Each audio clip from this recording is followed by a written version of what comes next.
জয় শ্রী রাধে কৃষ্ণ। প্রিয় বন্ধুরা, ভিডিওটি শুরু করার আগে আসুন আমরা সকলে মিলে একটুখানি প্রার্থনা করি যে কেউ এই অমৃতবাণী শুনছেন তাদের জীবনে শ্রীকৃষ্ণের কৃপা চিরকাল বজায় থাকুক এবং তাদের সকল কষ্ট দূর হয়ে যাক। জয় শ্রীকৃষ্ণ, কারণ আপনার এই ভক্তি এই যাত্রাটিকে আরো অলৌকিক করে তুলবে। বন্ধুরা, ভগবান শ্রীকৃষ্ণ বলেন, জীবনে প্রকৃত সামঞ্জস্য সেই ব্যক্তিই আনতে পারে যে ভক্তি ও কর্তব্যের মধ্যে সঠিক সমতা স্থাপন করে। যদি কেউ কেবলমাত্র পূজা পাঠে নিমগ্ন থাকে অথচ নিজের পরিবার, সমাজ ও আত্মিক দায়িত্বের উপেক্ষা করে, তাহলে তার ভক্তি অসম্পূর্ণ বলে গণ্য হয়। কারণ ভক্তি শুধু মন্দিরে ঘন্টার পর ঘন্টা বসে থাকা বা মন্ত্র জপ করার মধ্যেই সীমাবদ্ধ নয়, বরং এটি এমন একটি অনুভব যা আমাদের আচরণ, সিদ্ধান্ত ও দায়িত্বে প্রকাশিত হওয়া উচিত। শ্রীকৃষ্ণ বলেন, ভক্তি তখনই সার্থক হয় যখন তা আমাদের কর্মে প্রতিফলিত হয়। যদি কেউ তার পরিবারের প্রতিপালনের দায়িত্ব এড়িয়ে কেবল পূজায় মগ্ন থাকে, তাহলে সে নিজেও শান্ত হতে পারে না এবং তার আপনজনদেরও শান্তি দিতে পারে না। এমন একজন মানুষ ছিল যে বহু বছর ধরে মন্দিরে যেত, ব্রত উপবাস করত, কিন্তু যখন তার পরিবারের সদস্যরা তার কাছ থেকে একটু আবেগিক সঙ্গ চেয়েছিল, তখন সে বিরক্ত হয়ে তাদের অবজ্ঞা করেছিল। ভাবুন তো, এটাই কি ভক্তি? না বন্ধুরা, এটি কেবল ভক্তির একটি আবরণ মাত্র। প্রকৃত ভক্তি সেই যা কর্তব্য পালনের মধ্য দিয়েই সম্পন্ন হয়, যেখানে ভগবানকে স্মরণ করতে করতেই পরিবার ও জীবনের দায়িত্বগুলো পালন করা যায়। শ্রীকৃষ্ণ গীতায় বলেছেন, স্বধর্মে নিধনং শ্রেয়ঃ পরধর্ম ভয়াবহ, অর্থাৎ নিজের স্বাভাবিক কর্তব্য পালন করাই শ্রেয়, অন্যের পথ অনুসরণ কেবল বিভ্রান্তি আনে। বন্ধুরা, যারা মনে করে বেশি পূজা করলে ভগবান বেশি খুশি হবেন এবং সমস্ত দুঃখ দূর করবেন, তারা এক ধরনের ভ্রান্তিতে বাস করছে। ভগবান কর্মের প্রতি আত্মসমর্পণ ও নিষ্কলুষ ভাবনাকেও বেশি মূল্য দেন, বাইরের প্রদর্শনকে নয়। যদি পূজা কেবল সমাজকে দেখানোর একটি উপায় হয়ে দাঁড়ায়, তাহলে তার আত্মিক থাকে না, বরং একটি সামাজিক মুখোশ হয়ে যায়। অনেকেই আছে যারা প্রতিদিন ঘন্টার পর ঘন্টা পূজা করে অথচ কোনো অভাবী মানুষের সাহায্য করতে কুণ্ঠাবোধ করে। তাদের ভক্তি শুধুই শব্দে সীমাবদ্ধ, কর্মে নয়। শ্রীকৃষ্ণ বলেন, সত্যিকারের ভক্তি সেই যেখানে নিজের সমস্ত কর্ম ভগবানের উদ্দেশ্যে উৎসর্গ করা হয়। সেটা রুটি বানানো হোক, সন্তানদের দেখাশোনা হোক, কিংবা কঠিন সময় পরিবারের পাশে দাঁড়ানো হোক। যখন আমরা আমাদের কর্মকে পূজা মনে করে করতে থাকি, তখনই ভক্তির পূর্ণতা আসে। কিন্তু আজকাল দেখা যায় মানুষ পূজা করে এবং সঙ্গে সঙ্গে ফল প্রত্যাশা করে। যেমন কেউ যদি 1 মাস নিয়মিত পাঠ করে, তাহলে সে চায় তার সমস্যা তৎক্ষণাৎ দূর হয়ে যাক, আর যখন সেটা হয় না, তখন সে ভগবানের উপর রাগান্বিত হয়ে ওঠে। এই মনোভাবই ভক্তিকে দুর্বল করে তোলে। শ্রীকৃষ্ণ বলেন, আশা রাখা ভুল নয়, কিন্তু সেই আশাকে ভগবানের সঙ্গে শর্ত হিসাবে জুড়ে দেওয়া ভক্তির আত্মার পরিপন্থী। যদি আপনি ভগবানের প্রতি প্রেম করেন, তবে সেই প্রেম হতে হবে নিঃস্বার্থ। ফল আসুক বা না আসুক, প্রকৃত ভক্ত সেই যে ভগবানের ইচ্ছাকে সর্বোচ্চ গুরুত্ব দেয়, পরিস্থিতি যেমনই হোক না কেন। যদি কোনো ভক্ত ভগবানের কাছে বিশেষ কিছু ফল প্রত্যাশা করে এবং তা না পায়, তবে সে হতাশ হয়ে পড়ে। কিন্তু সত্যিকারের ভক্ত জানে যে সে যা পেয়েছে তাই তার জন্য উপযুক্ত ছিল, আর যা সে পায়নি হয়তো তা তার জীবনকে বিশৃঙ্খল করত। তাই নিরাশার পরিবর্তে গ্রহণযোগ্যতাই ভক্তির প্রকৃত চিহ্ন। অনেকেই বলেন, আমি এত বছর পূজা করলাম, তবু আমার সমস্যার সমাধান হলো না। এই প্রশ্নই প্রমাণ করে যে তাদের ভক্তি এক ধরনের বিনিময় চুক্তির মতো।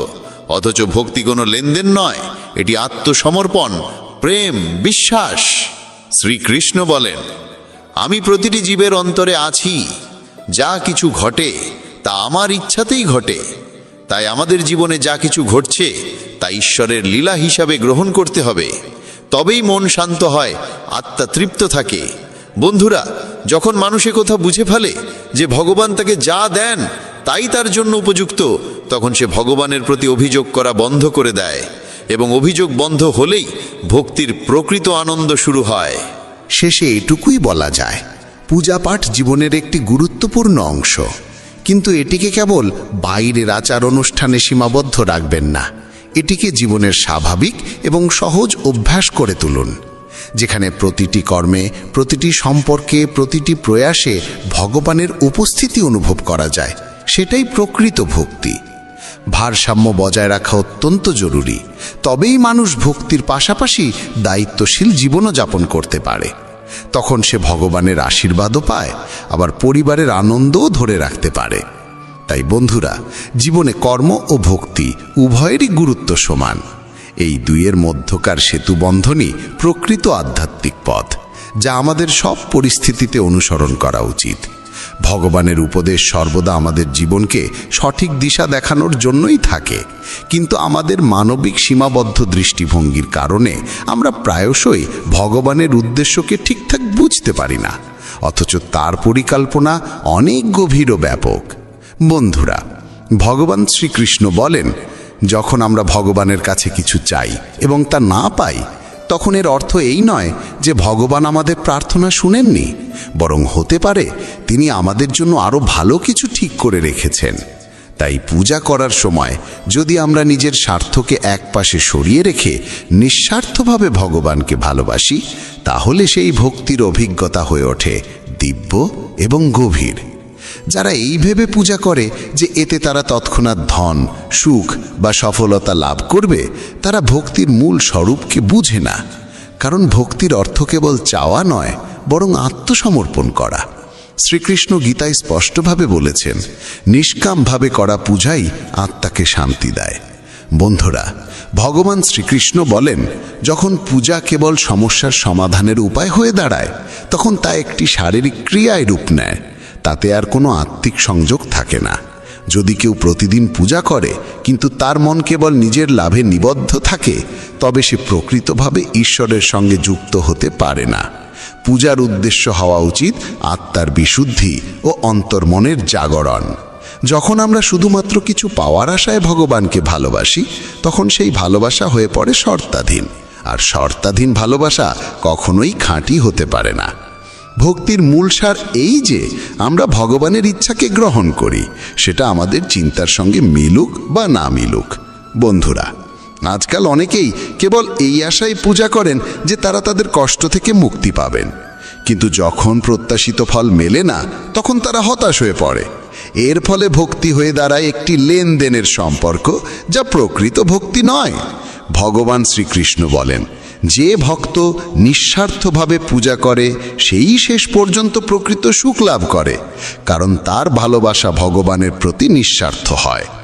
অনেক সময় মানুষ বোঝে না যে যখন তারা এত পূজা করছে, তবুও তাদের কষ্ট থেকে মুক্তি মিলছে না। কিন্তু তাদের জানা উচিত, ভগবানের দৃষ্টিভঙ্গি আমাদের থেকে সম্পূর্ণ ভিন্ন। তিনি আত্মার উন্নয়নকে সর্বাধিক গুরুত্ব দেন, এবং সেই উন্নয়ন তখনই ঘটে যখন আমরা আমাদের অন্তরের লোভ, মোহ এবং অহংকার ত্যাগ করি। এই ত্যাগই আমাদের শান্তি ও স্থিরতা দেয়। যদি আমরা পূজাকে কেবল সমস্যার সমাধানের মাধ্যম মনে করে চলি, তাহলে আমরা ঈশ্বরের প্রকৃত ভালোবাসাকে অনুভব করতে পারবো না। ভক্তি তখনই সার্থক হয় যখন আমরা ভগবানের প্রতি এক নিষ্কলঙ্ক প্রেম অনুভব করি, যেখানে কোনো প্রত্যাশা নেই, কোনো দাবি নেই, কেবলমাত্র সমর্পণ থাকে। পূজাকে প্রতিযোগিতা বানানো উচিত নয়, যেখানে আমরা অন্যদের চেয়ে বড় করে দেখিয়ে প্রমাণ করতে চাই আমরা শ্রেষ্ঠ ভক্ত।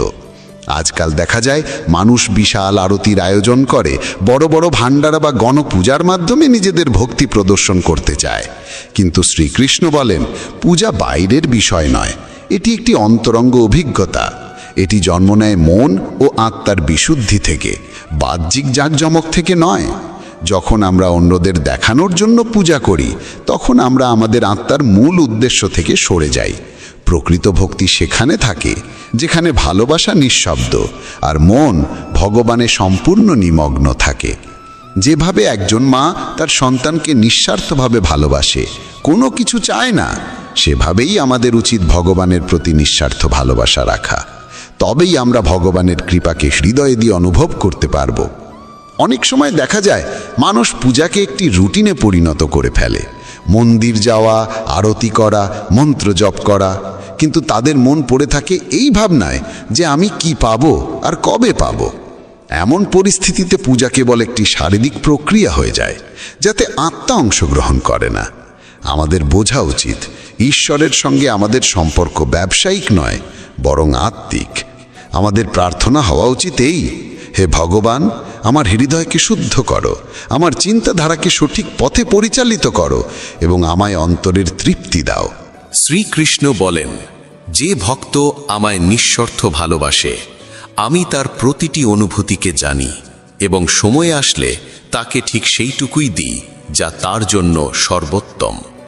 এই কারণেই আমাদের ঈশ্বরের প্রতি পূর্ণ বিশ্বাস রাখা উচিত এবং আমাদের ভক্তিকে সেই বিশ্বাস দিয়ে পুষ্ট করা উচিত যে তিনি আমাদের সেই সবই দেবেন যা আমাদের কল্যাণের জন্য উপযুক্ত। বন্ধুরা, ভগবান শ্রীকৃষ্ণ বলেন, যা কিছু ঘটে তা ঈশ্বরের পরিকল্পনার অংশ মাত্র। আমাদের উচিত শুধু আমাদের কর্তব্য পালন করে ভগবানের চরণে আমাদের ভালোবাসা নিবেদন করা, বিনিময়ে কি পাবো তা না ভেবে। যখন আমরা এই অবস্থায় পৌঁছে যাই, তখনই পূজার আসল আনন্দ অনুভব করি এবং আত্মিক শান্তির স্বাদ লাভ করি। দেখনদারি কিংবা তুলনার মনোভাব থেকে করা ভক্তি কখনোই স্থায়ী সুখ দেয় না, কিন্তু নিঃস্বার্থ ভক্তি আমাদের প্রতিটি পরিস্থিতিতে স্থির ও ভারসাম্যপূর্ণ রাখে।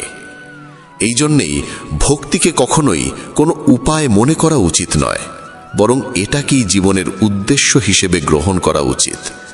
পূজাকে কখনোই প্রদর্শনের বিষয় নয়, বরং ভালোবাসার মাধ্যম করে তুলতে হবে। তখনই আমরা প্রকৃত অর্থে ঈশ্বরের সান্নিধ্য লাভ করতে পারি। বন্ধুরা, শ্রীকৃষ্ণ বলেন, প্রকৃত ভক্তি তখনই হয় যখন আমরা কোনো প্রত্যাশা ছাড়াই ভগবানের পূজা করি এবং আমাদের কর্মের ফল নিয়ে চিন্তা না করি। গীতায় শ্রীকৃষ্ণ স্পষ্টভাবে বলেন, যে ব্যক্তি নিজের কাজ সম্পূর্ণ নিঃস্বার্থভাবে করে এবং তার ফলাফল নিয়ে কোনো আকাঙ্ক্ষা রাখে না, সেই প্রকৃত ভক্ত। এই জন্যে আমাদের উচিত আমাদের পূজা ও সাধনাকে কোনো বাহ্যিক মান্যতা বা সামাজিক প্রতিযোগিতার মাধ্যম না বানিয়ে আত্মার শুদ্ধি ও ঈশ্বরের সঙ্গে এক আন্তরিক ও সত্য সম্পর্ক স্থাপনের পথ হিসেবে গ্রহণ করা। যখন আমরা পূজাকে প্রদর্শনের রূপ দিই, তখন আমরা ঈশ্বরের সঙ্গে যুক্ত হওয়ার মূল উদ্দেশ্য থেকে সরে যাই এবং আমাদের অন্তরের অহংকার বৃদ্ধি পেতে থাকে। বন্ধুরা, শ্রীকৃষ্ণ বলেন, পূজার উদ্দেশ্য হওয়া উচিত আমাদের ভেতরের অহংকারকে বিলুপ্ত করে আত্মাকে শান্ত ও নির্মল করে তোলা। যদি আমরা পূজাটাকে শুধু সমাজে নিজেকে ধার্মিক প্রমাণ করার মাধ্যম হিসেবে করি, তবে আমরা সেই আত্মিক সুখ থেকে বঞ্চিত থাকি যা পূজার প্রকৃত ফল। প্রত্যেক মানুষের পূজার পদ্ধতি আলাদা হতে পারে, কিন্তু একে প্রতিযোগিতা মনে করে ভাবা যে আমাদের পদ্ধতিই শ্রেষ্ঠ, এটাই সবচেয়ে বড় ভ্রান্তি। ভক্তি একান্তই একটি ব্যক্তিগত ও আবেগময় অনুভব। এটি হৃদয় থেকে উৎসারিত সেই ডাকে পরিণত হয় যা সরাসরি ঈশ্বরের কাছে পৌঁছে যায়। প্রকৃত পূজা তখনই হয় যখন আমাদের মন, বাক্য ও কর্ম এই তিনটি একসাথে ভগবানের প্রতি নিবেদিত থাকে। যদি আমরা অন্যকে প্রভাবিত করার অভিপ্রায় পূজা করি, তবে তা শুধু এক আনুষ্ঠানিকতা হয়। কিন্তু যখন আমাদের পূজা ভালোবাসা ও শ্রদ্ধায় পরিপূর্ণ হয়, তখনই আমরা আত্মিক তৃপ্তি ও ঐশ্বরিক অভিজ্ঞতার স্বাদ লাভ করি। এই জন্যে আমাদের উচিত পূজাকে আমাদের অন্তরের বিদ্বেষ, ঈর্ষা ও অনুকরণ প্রবণতা থেকে মুক্ত করে এক আন্তরিক, পবিত্র ও ব্যক্তিগত অভিজ্ঞতায় রূপ দেওয়া। শ্রীকৃষ্ণ বলেন, পূজার প্রকৃত ফল তখনই পাওয়া যায় যখন মন পুরোপুরি শান্ত হয়ে ভগবানের দিকে একাগ্র চিত্তে নিবিষ্ট হয়। যদি পূজার সময় আমাদের মন চারদিকে ছুটোছুটি করে, তাহলে না আমরা ভগবানের উপস্থিতি অনুভব করতে পারি, না সেই ভক্তির গভীরতায় প্রবেশ করতে পারি। ঠিক যেমন কেউ যদি কোনো সুন্দর বাগানে বসে কিন্তু তার মন থাকে শুধুই দুঃখের চিন্তায়, তাহলে সে ফুলের গন্ধের আনন্দ নিতে পারবে না। তেমনি যদি আমরা ভগবানের সামনে বসেও নিজের মনকে এদিক ওদিক ঘোরাতে দিই, তাহলে আমরা তার কৃপা ও শান্তি অনুভব করতে পারবো না। মনের স্থিরতাই পূজার ভিত্তি। এই জন্য প্রয়োজন আমাদের চিন্তাগুলোকে প্রশমিত করে ঈশ্বরের প্রতি মনোনিবেশ করা এবং ভক্তিতে পুরোপুরি আত্মনিবেদন করা। বন্ধুরা, শ্রীকৃষ্ণ বলেন, যখন মন একাগ্র হয় তখনই ভক্তি গভীর হয় এবং যখন মন শান্ত হয় তখনই আমরা ভগবানের নিকট পৌঁছাতে পারি। যদি আমরা পূজাকে শুধুই এক দৈনন্দিন রুটিন বা ধর্মীয় দায়িত্ব হিসেবে পালন করি